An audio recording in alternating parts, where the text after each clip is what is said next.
guys, welcome back to Strong Successful Male. So for today, I'm going to go over an email that was sent from a subscriber. That's from a guy, sounds like he's probably in his late 20s now, and he shares his story how, like many guys, got involved with the wrong gal. Got involved with the wrong gal, and even got her pregnant. And no surprise, their relationship just was a constant downward spiral. But here's the thing. Before she even got pregnant, she had cheated on him, and he took her back. And worse yet, had her move in with him. And as you can imagine, just a big mess. However, our guy, after making lots of mistakes, finally realized one day that he was tired of being in a relationship with Attila the Hun's great-great-great-great-great-granddaughter and sent her packing. And was on an adventure to get his life back together.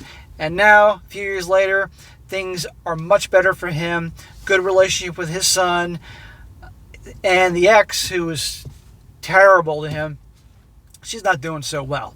And it goes to show you guys a lot of lessons here, like you never take back a cheater, of course. You don't build a relationship with a cheater. You don't be that guy who just gives a gal whatever they want, even though they treat you like crap, because it's going to make things worse. But no matter how bad it gets, you can finally choose to save yourself, because no one else is going to come save you, and make some changes and make things better. Everybody here has the ability to fix a bad situation and to turn their lives around, but they have to make the choice to do so and take action. And this guy here does that, and I'm happy to hear that. I'm sure he still has plenty of work to do on other elements of his life, but the point is, it's all about making progress and a comeback story, and that's what I like to share on this as often as I can. He says, Dear SSM, greetings from the Midwest, and I hope Florida is treating you well. I've been an avid listener since late 2020, and I'm very grateful for your work. Well, bro, I'm grateful you've been watching me for 3.5 years. I appreciate the support. I've gone back and forth on sending in my story and what has occurred in my life, but I think now would be a good time as any. I apologize if it seems disjointed, as I've rewritten this many times, and I've had to remove a lot of information to trim it down. I made quite a few mistakes in this relationship that, looking back, made me laugh and cringe. Unlike many of the others who write to you, this relationship was not a happy one. Well, most of my stories about relationships that were bad ones, about guys getting out of bad relationships.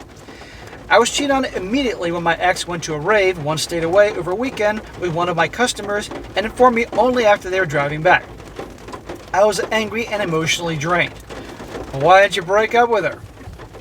A few months later, Erica asked me to move in because she was having problems with her brother. They're living together in a trailer, and the pair got into some fights when he would come home at the end of the month to a dirty, trash house, and didn't have a reasonable place to go. I assumed this would be a great step to further in our on and off relationship, thinking this might be good for me. Smack!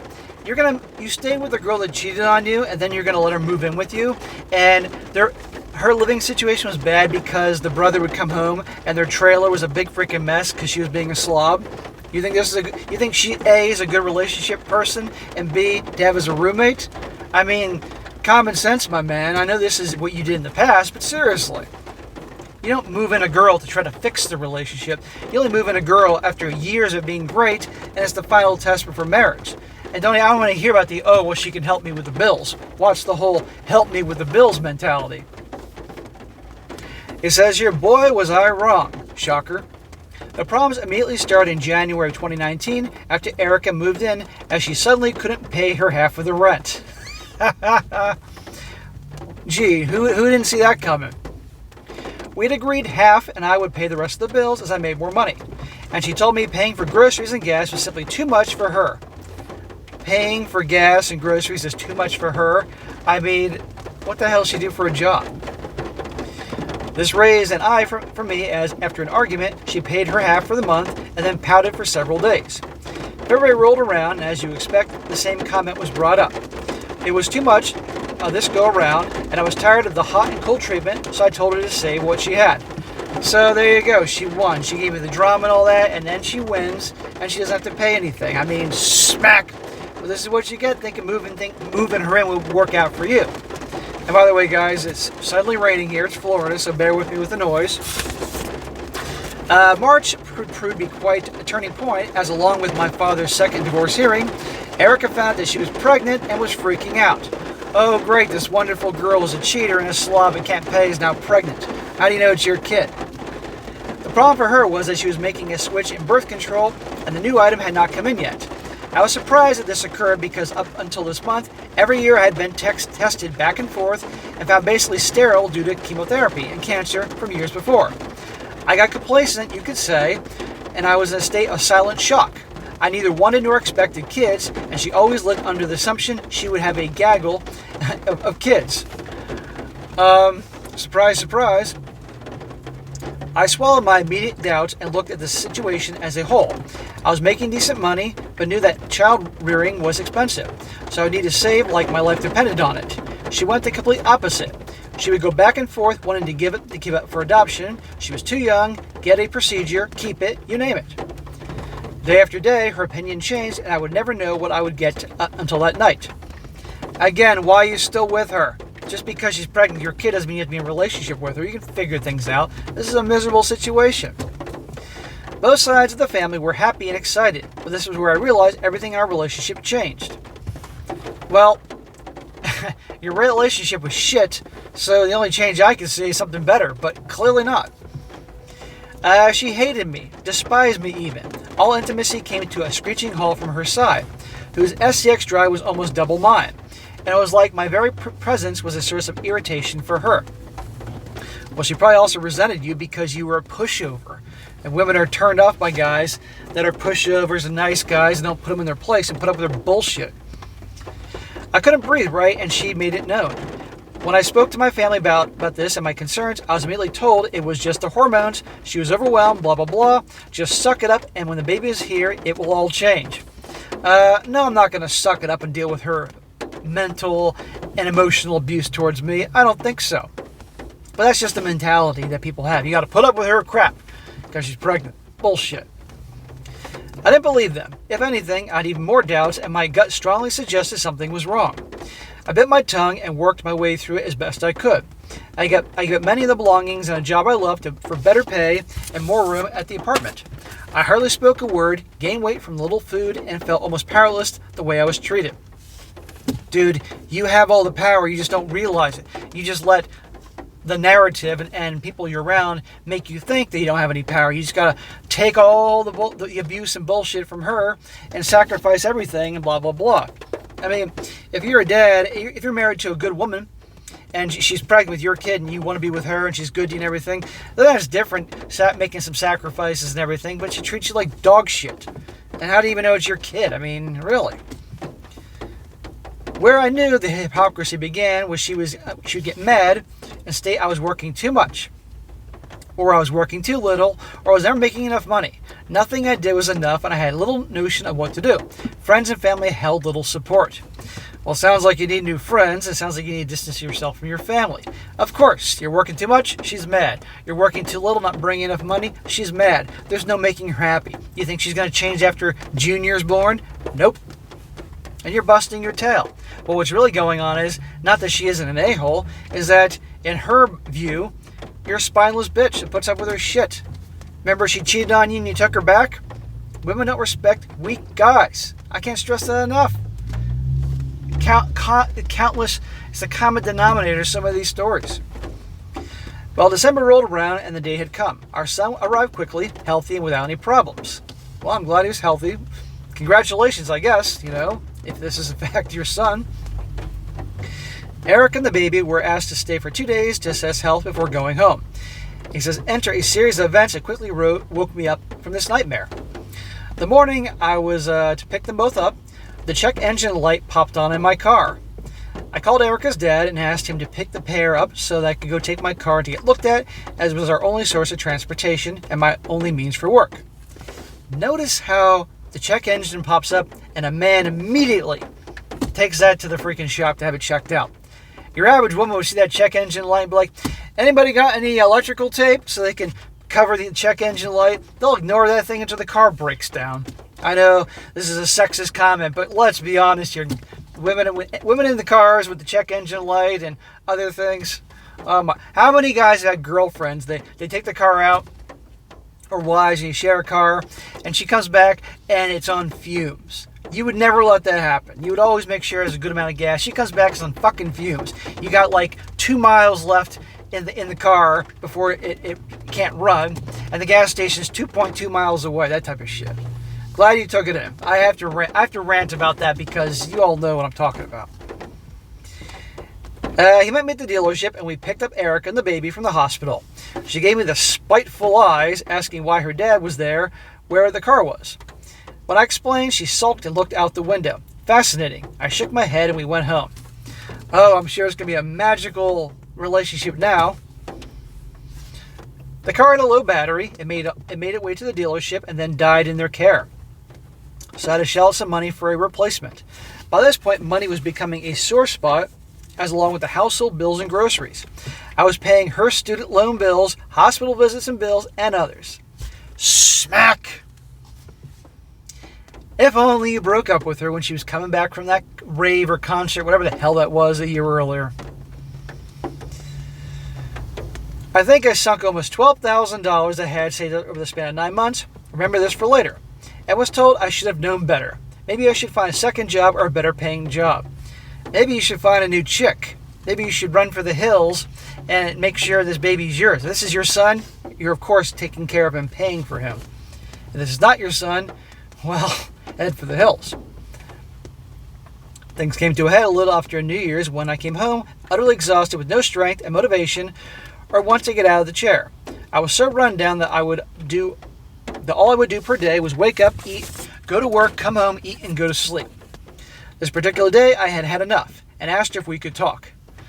You don't ask her if you can talk. You tell her we're going to talk. These little things, to me, are obvious, but to other guys and you probably overlooked. When she sat on the couch with our son, I laid out that I wasn't doing well and needed some support. Uh-oh, God forbid you want some help. We had any form of intimacy in months and had sex only once when she wanted it. No, I love yous. No, it's going to be okay. I laid out how I was feeling, and I was like her eyes glazed over, staring at me with unblinking eyes like she was bored. Because in your eyes, you're nothing but a ATM. You're the bank, and you're not supposed to have any feelings. When I finished, all she had to say to me was, your needs and emotions mean nothing to me. Well, I'm not surprised. Her behavior tells you everything you need to know. Her behavior up until this point and right now. The word struck like a hammer, and all I can say was that the sobering effect it had on me was immediate. All of my pain drained away, and in that second, and as she launched into a verbal tirade for which I don't recall, I had two very effective epiphanies. Number one, no one was coming to save me, and two, she was planning her exit strategy. I remember looking from her to my front door, staring at it with such intensity at that point. At some point, Erica stopped whatever she was saying and spoke my name to get my attention. I guess it took several tries before when reality finally came back, I turned to her in silence. Well, yeah, those two things. She's going to be looking for an exit strategy, and yes, of course, number one, no one's coming to save you. This is why, gentlemen, you want to make something of your lives or fix your lives, whatever, you have to save yourself, okay? Hopefully you have friends and family that can be supportive, but you have to lead the charge to fix your life or make it better. The problem is most people out there do not want to do anything, take any accountability or effort to fix their lives or better their lives. It's easy to just sit around and bitch about it, be miserable. Imagine if the world was more self-reliant and would take action to fixing their lives or improving it. You'd have a whole different world here. As she began to speak once more, I just shook my head, got up and walked away. SSM, I could tell you how quickly the dominoes fell after this peek into my immediate future. And for the week after, she did not like what occurred. No longer was my concern trying to take care of her. I did whatever I felt needed to be done for me, and I made 2 phone calls that framed events moving forward. The first was to an attorney and a retired judge friend of mine who I had met at my previous job as a bartender. We will call Bianca. Bianca the judge. After explaining the situation and my opinion of Erica's leaving, Bianca took a minute before asking me if I was being serious. When I said yes, she went into full planning mode, explained to me that if she does in fact leave, call her immediately so she can go to the courthouse and start looking for my name to pop up. More onto this later. Well, notice, guys, our guy here is finally getting off his ass, realizing reality, and taking action, because no one else is going to save his ass, to fix the situation as best possible and move on. Good for you, bro. But look at all the suffering you had to go through to get to this point. This is why I'm so blunt and harsh in my videos, because Us guys are stubborn jackasses. You all know this. And we either have to be suffer to the point of just being hanging on to the very end of the rope, or have somebody bark at us and get through our thick skulls to see reality. The second phone call I made, oddly enough, was to Erica's brother, Harry. We were cordial before, and I had assisted him in the past with moving items in and out of his trailer, but we didn't walk in the same circles. As I explained what was going on, he just laughed and said he wasn't surprised based on the backroom talks going on within the family based on me. I asked him what he meant. Well, I found out Erica was quite the two-faced liar. There's an effing surprise. She told everyone about the car battery and ranted that I cared about the car more than I cared about them. I had my priorities mixed up. I was worthless. I didn't make enough money, you name it. I was the villain and she was the victim, and life wasn't fair. Yeah, she sounds like a real gem. This, I suppose, should have surprised me, but it did not. And I remember multiple occasions where she would hide her phone or turn it away from me so I couldn't see the screen. This split her family somewhat, as many supported her, but those, like Harry and her older half-sister, called her out and disagreed with many of the opinions of the family. This is also why you pay attention to a gal's family to see what they're like before getting serious with her. Harry would tell me that I was a punching bag in the family circle, and that Erica was trying in fact to plan a means of escape. He didn't have too many specifics as he was in the doghouse for not supporting his sister, but he told me he would be in touch moving forward. Okay, sounds like you have an ally, but still tread carefully with this one and trust but verify. A few days later, Erica left. While at work, I had asked Erica why she was so unhappy and that we need to consider splitting up as neither of us was doing very well. Not much was gained out of that exchange until I got home and found it quiet. As I sat down with food and loved on the dog, Erica finally barged in, proclaiming we need to talk. Notice she's the one saying we need to talk, when you're the one earlier said asking if we can talk. Who runs this fucking relationship? She spat that either we go to couples counseling or she was packing up the baby and leaving. I said, okay, I'm not going to counseling. This gave her a pause for several seconds, and she looked at me almost confused. Yeah, she expected you just to start crying or doing anything to please her, and you're like, okay, later. Then she returned with the, fine, I'll leave. I smiled and said, I'll help you pack. As I made my way to the stairs, she began asking me questions about what we were doing for visitation of the baby and some other stuff. But I would just grunt and as mentally went through a checklist of what would need to be done when she left.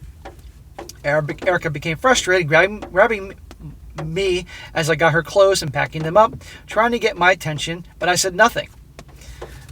What I tell you guys about silence. When you engage with them with the drama, that's what they want. When you don't engage with the drama, you give them silence, you walk away. Look what happens. After several minutes, I handed her the suitcases and simply said, you can leave now. She pouted, tried to argue, but eventually just left. Now, this is all funny, but still, I'm assuming this is your child, biologically your child. How is she supporting this child if she doesn't work? Where is she going? Is she going back with her family? These are important things. You can't have her just suddenly leave the country with your kid. But so things obviously have to be done here, but yes, it's good you're parting ways from her. The silence of my cereal for dinner that day will forever be engraved in my heart as one of the most satisfying moments of my life to date. I did as I was told the next day, Saturday, and made the call to Bianca. Okay, Bianca, the former judge. Either she is a judge, she's a former judge, but she's still an attorney, whatever. She told me what was going to happen. The state would serve me. Paternity would be established, and then from there we would either sort out child support and visitation, or I would walk away and wash my hands of this aspect of my life. Bianca further told me to delete all social media, stay private, and be silent, wanting me to say very little about what was going on. That whatever happens, roll with the blows and not bite back.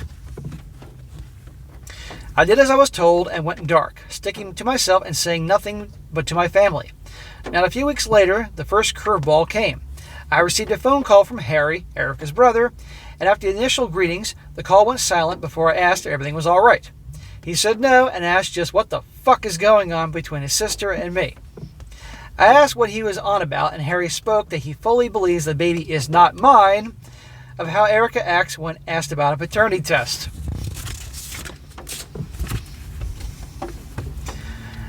Harry said Erica would deflect, change the subject, or just leave whenever it was brought up.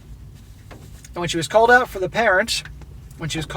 it, the parents would step in to berate Harry or other family members for making Erica uncomfortable. Oh no, poor Erica. Harry said it was so bizarre for Erica to speak so little of me suddenly flip when the tables were turned on her. I laughed and told Harry that that wasn't a shocker, as she had cheated on me in the past and blamed me for it, as I couldn't party with her at the rave. And you were the dumbass that took her back. Look what would have happened if you didn't take her back. Harry hoped things would get settled quickly, as he believed his family was looking terribly to the rest of the world. The state served my paperwork in March for a DNA test. I'm assuming this is obviously in the past, not this March. And I was surprised how effective they were in finding me when I was working my job.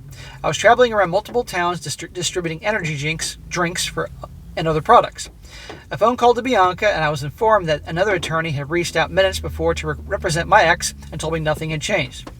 We would proceed with the plan and remind me not to engage with anyone from her family, or if I needed to, as little as possible. Listen to your fucking lawyer. This included my family, in particular my mother, who received a few texts from Erica asking if my mother wanted to see her grandson. My mother never responded. I told Bianca okay and went about my life as normal. A few days later, my attorney calls me, cracking me up on the phone. For me, this was highly unusual and made me a little uncomfortable, as in the past, her laugh gave me heavy villain vibes. I was not wrong about this. Bianca went on to explain after minutes of laughter that my ex, in her infinite wisdom, thought it would be a stellar idea to call up the state attorney's office and argue that not only should the paternity test be dropped, but either she should be given child support immediately from me or drop the case altogether. The response from the state was rather gratifying. Erica got a polite ass reaming and was told, according to the state attorney, who had to inform Bianca, that they didn't care about her arguments or the thoughts on the matter, and that the state was going to move forward whether she liked it or not. Erica did not take too kindly to what was said and exited the phone call. Needless to say, I facepalmed myself as soon as I heard. What an idiot. I asked Bianca on her opinion, and she simply stated, my not signing the birth certificate and not marrying this broad were two of the greatest decisions I could have made all these things considered. And she told me that what was happening now were simple formalities. Well, I'm kind of surprised you didn't sign the birth certificate, just given how you were then. Glad you didn't. Bianca told me point blank it didn't appear that I was the father and prepare for that outcome. So, on the one hand, he could be jumping for joy and doing cartwheels like, hallelujah, name's on the birth certificate, I'm not the father.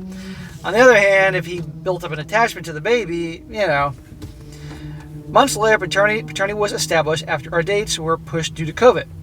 I was less prepared to find out that I was indeed the father of the baby, and that we would need to move forward to establish visitation and child support. Well, if you're happy about that, I'm happy for you. But if you weren't happy about it, well, I'm sorry.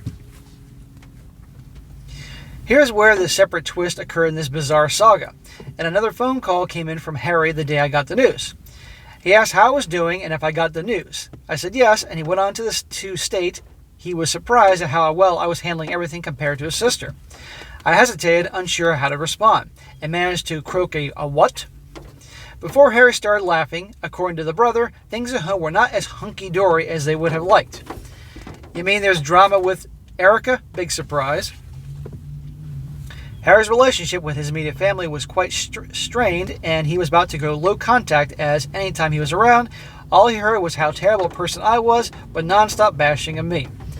Doesn't this fucking family have anything else to do? Are they just sitting around on fucking welfare doing nothing but watching daytime TV and bitching about the world? That's what it sounds like to me. He was tired of the negativity and getting told he needed to support his sister, because, family, and he started avoiding dinners or gatherings altogether. This go around, however, the call came in and he said it was rewarding and strange to suddenly see his sister sulk in the corner of the table when informed I was the father, like she expected another outcome. Harry stated that whoever or whatever was in the background should be glad I'm the one who got hit with it. Harry believed there were multiple men before and after, based on the fact that Eric had hopped on dating apps directly after she left, always leaving and coming back to her parents' house at odd hours. I cannot confirm on this besides a friend matching with her on an app. This only got worse after she started living in low-income apartments. So the second she left with your child, she went back to being a Tinderella. Big fucking surprise. Obviously, she's very young. Again, guys, look all this would have been avoided if you would have broken up with her after that rave, or knew enough not to get involved with a gal like this initially. This is why you do your homework on who you get involved with, guys. This is why you don't put your dick in crazy. This is what you get the point. But I gotta do these stories over and over and over and over again to, y'all can learn from other people's fuck-ups. In August of 2020, probably around the time you found my channel, we worked out a schedule for visitation to take place in 2021 with no issues, but child support was a bit of a different beast altogether. I pay almost a quarter of my monthly income now, but then I was also ordered to pay back child support as well and could not buy a firearm or apply for a passport. I couldn't argue with any of this, but the problem came when Erica and her attorney had not signed or submitted the paperwork. This went on to October before CSS showed up and demanded at Bianca's office the paperwork and stamped on 2 extra months of back support. Bianca was borderline pissed off and decided she would take it into her own hands. After explaining what was going on, Bianca told me she would go and have the 2 signed and hand it in herself. I gave my signature and asked her to call when it was done. The next day, Bianca called to tell me it was done and expect to see changes in my pay, but I knew instantly something was off. When I asked, I was not expecting what she had to say. Apparently, upon entering the office of the other attorney, Bianca wasn't paying attention and waited patiently on her phone while her counterpart was on the phone. Also in the room was Erica herself. Oh joy, you get to see her again. Who Bianca had never met. And Erica started talking about how her baby daddy wasn't contributing to the baby's needs. I don't know about you, but when I'm picturing Erica, I'm thinking that blonde chick from the Ozark show. You guys ever seen that show? The blonde, foul-mouthed girl became like the star of the show. I'm picturing her. No visitation, no diapers, food, money, or anything else. Bianca said she didn't initially pay attention as complaints like this were normal to her in the past. But it wasn't until Erica spoke my name that Bianca put 2 and 2 together. She began to listen more intently. Erica going on and on about how trash I was and she should have chosen a better father. After the papers were signed, Bianca simply looked at Erica and asked her why she felt I didn't reach out, which Erica said she didn't know. I don't know. Bianca shot back that is because Bianca, told me not to before walking out. Bianca expressed over the phone that I would not speak or be around her unless out in public, with a witness or wearing a body camera. Yes, a body camera. Women like Erica were the reason so many men lost custody, visitation, and spent time in jail due to allegations, and Bianca did not wish for me to become one of them. There you go. Always have somebody else present, and yeah, sadly, some way to record it. He says, well, where do we stand 4 years later? Okay, now we're in the future. Now we're in the present moment. He says, pretty well with all things considered. What was ironic about Erica leaving was that life turned around very quickly. The 60 pounds I had gained during the end suddenly dropped off, and I'm back to being a stick again. I took a massive deduction in rent after resigning my lease, and I was much happier. He says, do you want to know how I figured out her departure was a blessing? It wasn't actually me, but the dog she abandoned and left behind. The dog suddenly became laid back, happier, and much braver. She was no longer anxious and was always wagging her tail. I wasn't initially pleased with having to take care of her due to massive allergies, but I've come to the realization that dog added a great positive to my life, forcing me to take her to walk 3 miles a day. Of course, a pet is a great positive addition to your life, and all you pet brothers out there know whether you're a cat person like me or a dog person. But the thing is, you gotta take care of your pet, and not to mention be prepared to not only take care of them, but also have the money to take care of them with a good treatment and regular trips to the vet to check them up and all that, and having an emergency fund when shit hits the fan and they get older and get sick, as I've learned quite well the last few months in my situation. My cat's doing really well, by the way. The other one's having a little problems, but that's being handled. But I'm glad you got the dog. Financially, I'm doing well as well. I'm doing as well. Though for a year, it was quite bumpy. Because of Erica, Bianca decided to represent me pro bono, which I'm very grateful for. You're darn right you should be grateful. Pro bono. I know you said you were friends with her when you were a bartender and got to know her. Maybe Bianca wants something else. And when I asked Bianca why, she told me it was to stick it to my ex. Back child support was completely paid off in 2022 after I started another new job, one that made an offer I couldn't refuse for much greater pay. But I've been waiting for Erica to send me a notice to recalculate child support. In my state, you can only redo child support once every 3 years. I have a great relationship with my son, who stays with me every other weekend and occasionally calls to come over, though I'm usually at work. He loves his Plants vs. Zombies and Minecraft, and I occasionally play with him. Well, dude, if he's a great little kid and you have a good thing going, awesome. The sad thing is he's with his wacko a-hole mom the majority of the time and her wacko piece of dog crap family. Maybe one day you can get sole custody of them because they're obviously going to screw something up eventually. In ironic turn, my ex committed the cardinal sin. Where I lost 60 pounds, she actually gained it and became what she feared, an overweight woman. Not your problem. Gone is her looks and her high metabolism. She is set to graduate college in May and has apparently a somewhat serious relationship with someone. They have vacationed in the UK once already and has suggested they are going over again in a few months. My son tells me he proposed to both of them. Don't ask. And I'm waiting to hear of the announcement and a possible fight going back to court. And that is the abrupt end of this guy's story. So guys, this ended on a better note for this guy here. He's gotten his shit together. Okay, better paying job. Things are organized. And the ex is now a fat pig and all that. We can all laugh at that. But look what all could have been avoided if he would have broken up with a cheater immediately. This is why you don't take back a fucking cheater, okay? You move on, you dump them and move on. This is also what happened, you learned here when he was that accommodating nice guy that just gave an a-hole, a train wreck, selfish, blonde-haired chick from Ozarks looking a-hole, everything she wanted. That's a mess. So we can learn a lot here. So, bro, I'm glad things are better. Congratulations, you have a good thing going with your son. Do everything you can to raise him well. Learn from all your mistakes so that way you can he doesn't make the same mistakes that you do in the future with women, you know? And I hope things go well for you, and I'm sure they will. Keep watching my channel, as other channels, and learn from your mistakes, and you're going to be a better place. I want you to keep pushing forward in life, trying to get a better paying job, saving your money, investing it, making a better life for you and your son. And I'm glad you kept that dog, and treat that dog like gold. That dog will love you forever. Alright guys, that's it for today. Be sure to comment down below. Let me know what you think about this. Be sure to like the video, share with your friends, and subscribe. I'll catch you next time.